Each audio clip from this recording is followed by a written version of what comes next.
If we think of a community as an environment or an arena in which people gather around something that unites them, then we can begin to think a little bit about what a spiritual community might be. There's a lot more that we need as human beings than nice houses and comfortable surroundings. We are connected to one another. And when we ignore that connection, we become isolated. One stereotypical example that you could say that's wrong with communities is that people aren't friends with each other. They don't care about each other, they're not in one another's houses, they don't visit one another, which is true in physical communities and also true in religious communities where people can feel isolated from one another.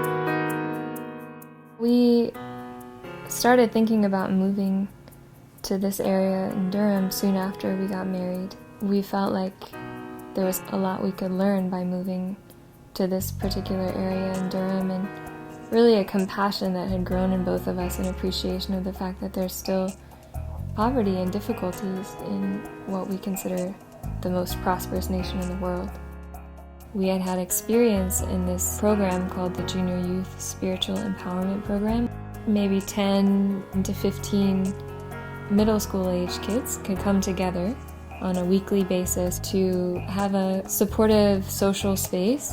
We read and explore stories and concepts that we discuss together, and as a result of that discussion, achieve higher understanding around. They are developing their own potential and capacity, but not just for themselves. They also develop it to contribute to their community. So we decided to start one of these groups, and that's how we ended up having hordes of middle school kids in our house.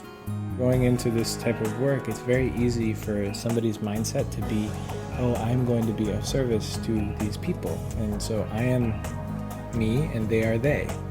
But very quickly you realize if that's your mindset, it's not going to work.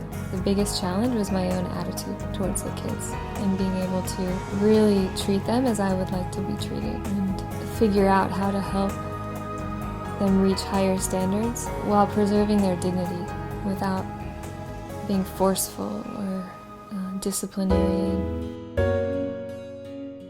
The youth began to see themselves as part of their neighborhood, as part of where they lived. Not just the kids that rely on the adults, but the human beings that need to contribute to the advancement of this community. We met with them every week for 3.5 years, and I think beyond anything that we did, that consistency was probably what made it the most successful. We started to realize their grades were getting better little by little by just having a space where they can enjoy learning unhindered by some of the things that you're hindered in school with. Their thirst for knowledge was strengthened and developed, and I think that'll serve them throughout their lives. These youth want to serve. They want to do something in their neighborhood, and they just need somebody to walk with them for a little bit. They're really going to contribute, not in 10 years, but now.